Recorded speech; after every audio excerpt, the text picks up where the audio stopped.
नमस्कार साथियों, मैं डॉक्टर मानिक कुमार सक्सेना चर्चा करूंगा इन्फ्लुएंजा के विषय में। क्यों? तो सबसे पहले तो इन्फ्लुएंजा के विषय में हम लोग थोड़ा सा जान लेते हैं।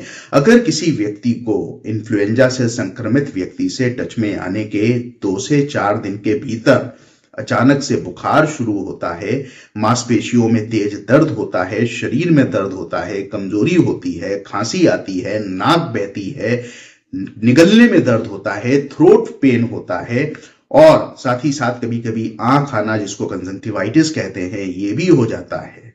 और ये सारा ऑर्थोमिक्सोवायरिडी फैमिली के एक वायरस इन्फ्लुएंजा वायरस से अगर होता है तो इसको हम लोग इन्फ्लुएंजा कहते हैं।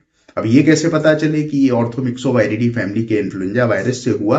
क्योंकि इसके सिम्टम्स बड़ा टिपिकल होते हैं जो मैंने आपको बताए, और कुछ खास लोगों को छोड़ दें जिनके विषय में मैं आगे बात करूंगा। अधिकांश लोगों में जिनकी इम्यूनिटी अच्छी है, जो रोग प्रतिरोधक क्षमता जो अपनी अच्छी है, उनमें आमतौर पे 8 से 15 दिन की बीमारी रहती है, जिसमें व्यक्ति को बुखार थोड़े समय रहता है, खांसी लंबे समय रहती है, कमजोरी बनी रह सकती है, शरीर में दर्द बना रह सकता है, खांसी प्रभावित करती है, नाक बहना इत्यादि।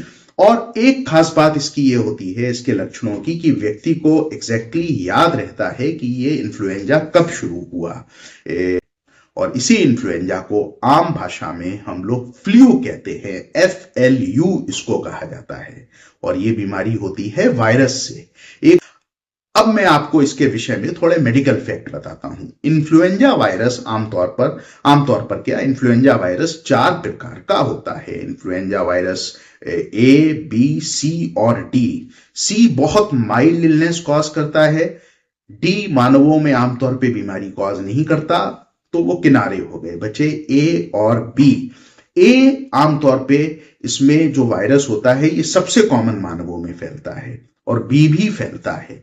A जो वायरस होता है, इन्फ्लुएंजा का वायरस A, उसमें 2 प्रोटीन होते हैं, प्रोटीन H और प्रोटीन N। H के 18 प्रकार होते हैं, जिनको H1, H2, H3 से लेके H18 बोलते हैं। N के 11 प्रकार होते हैं, जिनको N1, N2, N3 से लेके N11 तक कहते हैं। अब इनके कॉम्बिनेशन होते हैं, जैसे H1N1, H1N2 या H3N2 या H7N9 या H5N1। तो इस तरीके से कुल मिलाकर 130 प्रकार, 130 सब टाइप्स इन्फ्लुएंजा A वायरस के हो सकते हैं। जबकि इन्फ्लुएंजा B वायरस, जो मानवों में फैलने की क्षमता रखता है, उसके केवल 2 प्रकार होते हैं, विक्टोरिया और यामागाटा। तो ये जो 2 है, इन्फ्लुएंजा A और B वायरस, ये मानवों के लिए ही कंसर्नफुल है। इन्हीं के विषय में मैं आज बात करूंगा। 1918 में जो ये विभीषिका फैली थी, जिसमें 5 करोड़ के करीब डेथ्स रजिस्टर करी गई, ये बाद में रिसर्च में पाया गया H1N1 और H3N2 वायरस के द्वारा फैला था। तो इसके लिए, जो इस पेंडेमिक के लिए रिस्पॉन्सिबल था, वो H1N1 और H3N2 वायरस था। सेम पेंडेमिक 2009 में फैली इसी वायरस से, H1N1, H3N2। लेकिन अब की बार इसने सुअरों को पहले प्रभावित किया, पिग्स को, स्वाइन्स को, और स्वाइन से ये मनुष्यों में आई, और मनुष्य से मनुष्य बहुत तेजी से फैली, जिसको हम लोगों ने स्वाइन फ्लू कह दिया। टाइप वही था, H1N1, H3N2। लेकिन ये फैला किससे? ये इन्फ्लुएंजा A के प्रकार है, फैला पिग्स के माध्यम से, तो इसको स्वाइन फ्लू कह दिया गया। तो साथियों, जो स्वाइन फ्लू है वो कोई अलग से बीमारी नहीं है, वो इन्फ्लुएंजा A का ही एक सब टाइप है, जो पहले सुअरों में फैलता है, फिर मानवों से मानवों में उसका बहुत तेजी से प्रसार होता है। अब अगर हम बात करें एक और शब्द की, आप लोगों ने बर्ड फ्लू का नाम सुना होगा। अच्छी बात यह है, अभी तक जितने भी बार इसकी एपिडेमिक रिकॉर्ड करी गई है, वो चाइना और वियतनाम में रिकॉर्ड की गई है। बत्तख और मुर्गियों में ये पहले फैला है, और आमतौर पे इसका जो प्रकार है वो H7N9 या H5N1। In 2 influenza A virus से ये पहले बर्ड्स में आया, बर्ड्स में मतलब मुर्गियों में और बत्तख खासतौर पे, और फिर मानवों में आया। खास बात यह है, मानवों से मानवों में ये जो बर्ड फ्लू है ये बहुत धीमे या बहुत ना के बराबर फैलता है। यही वजह है इसको कंट्रोल करना अपेक्षाकृत आसान होता है। जब ये बर्ड्स में फैलता है या बतखों में फैलता है तो आप समाचार पत्रों में पढ़ते होंगे कि चाइना में, वियतनाम में करोड़ों की संख्या में बाड़े में मुर्गियों और बतखों की हत्या कर दी जाती है, तो ये वायरस वहां से मनुष्यों में नहीं आने पाता।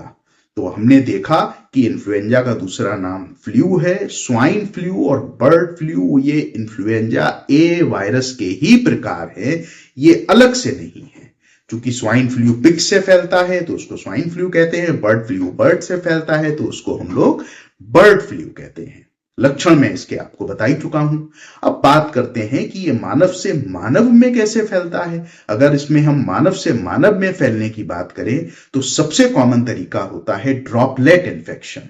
ड्रॉपलेट इन्फेक्शन का मतलब यह हुआ कि जिस व्यक्ति को इन्फ्लुएंजा का संक्रमण है उसके जो रेस्पिरेटरी सिक्रीशंस हैं, जो मुंह के रास्ते आ सकते हैं, नाक के रास्ते आ सकते हैं, छींकने से, खांसने से, या जैसे मैं अभी बैठा हुआ हूं, मान लीजिए मुझको इन्फ्लुएंजा है, मैं बोल रहा हूं, मेरे मुंह से या नाक से अगर सिक्रीशंस हैं इस टेबल पे गिरते हैं और इस टेबल पे कोई स्वस्थ व्यक्ति अपना हाथ रखता है और बिना उसको साफ किए अपने शरीर के टच में लाता है तो उसको इन्फ्लुएंजा हो सकता है।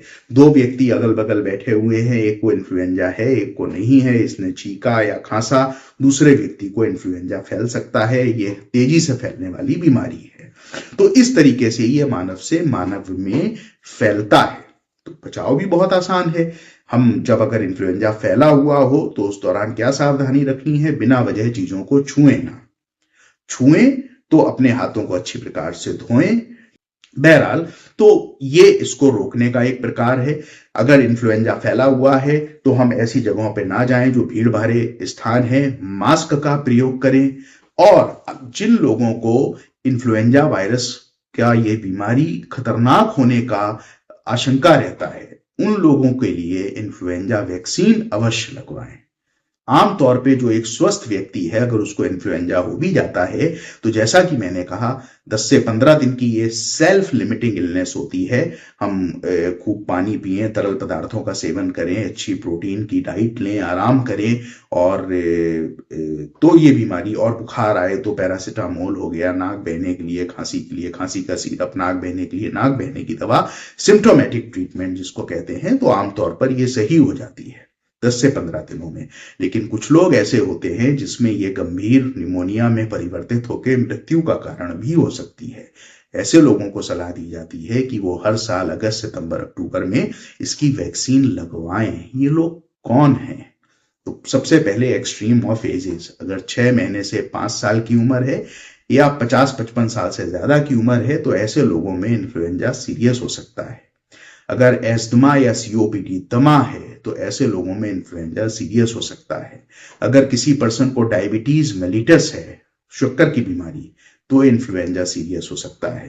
किसी पर्सन की रोग प्रतिरोधक क्षमता कम है, जैसे वो व्यक्ति स्टेरॉइड का सेवन कर रहा है या कोई ऐसी दवाएं ले रहा है जो बॉडी की रोग प्रतिरोधक क्षमता को कम कर देती हैं, या वो व्यक्ति में कोई ऐसी बीमारी है जैसे एचआईवी है, कैंसर है, जिसमें रोग प्रतिरोधक क्षमता कम हो जाती है, तो ऐसे व्यक्तियों में इन्फ्लुएंजा गंभीर होने की आशंका रहती है। प्रेग्नेंट लेडीज में इन्फ्लुएंजा गंभीर होने की आशंका हो सकती है। और अगर बॉडी मास इंडेक्स 40 से ज्यादा है, अर्थात आप बहुत मोटे हैं, तो इन्फ्लुएंजा वायरस आप में गंभीर संक्रमण कर सकता है। Last but not the least, जो हेल्थ केयर प्रोवाइडर्स हैं, चाहे वो डॉक्टर्स हो, नर्सेस हो, हॉस्पिटल का कोई भी स्टाफ हो, पैरामेडिकल स्टाफ हो, रिसेप्शन स्टाफ हो, जो मरीजों के लगातार बार बार टच में आते हैं, इन सब में इन्फ्लुएंजा ज्यादा फैलने की और गंभीर होने की आशंका हो सकती है, क्योंकि ये लोग मरीजों के अधिक टच में आते हैं। तो ऐसे लोगों के लिए कहा जाता है कि ये प्रति वर्ष अगस्त, सितंबर, अक्टूबर में जो इन्फ्लुएंजा की सीडीसी जो संस्था है जो वैक्सीन का संस्करण भारत के लिए लॉन्च करती है, और वो संस्करण 4 प्रकार को ही कवर करता है, H1N1, H3N2 जो इन्फ्लुएंजा ए के 2 सब टाइप हैं, और बी में आपको बताया विक्टोरिया और यामागाटा। तो 4 प्रकार के इन्फ्लुएंजा वायरस को कवर करने के लिए इन्फ्लुएंजा की वैक्सीन प्रभावशाली होती है। इन्फ्लुएंजा ए में जो H3N2, H1N1 और जो बी टाइप है उसमें विक्टोरिया और यामागाटा। तो इस वैक्सीन को आप लोग अवश्य लें। इसके अलावा सबसे अच्छा अपनी इम्यूनिटी अच्छी रखें। अपनी इम्यूनिटी अच्छी रखेंगे तो अगर इन्फ्लुएंजा होगा भी तो आपको अधिक परेशान नहीं करेगा, और अगर हो जाता है तो घबराने की आवश्यकता नहीं है। डॉक्टर की सलाह से अपना उपचार कराएं। तो आशा करता हूं आपको इस टॉपिक में काफी चीजें समझ में आई होंगी, और ये समझ में आया होगा किनको वैक्सीन लेनी है, किनको नहीं लेनी है, और कैसे उससे सुरक्षित रहना है। तो आप सभी से यही मेरी हमेशा की तरह दरख्वास्त है कि सजग रहिए, स्वस्थ रहिए। बहुत बहुत धन्यवाद।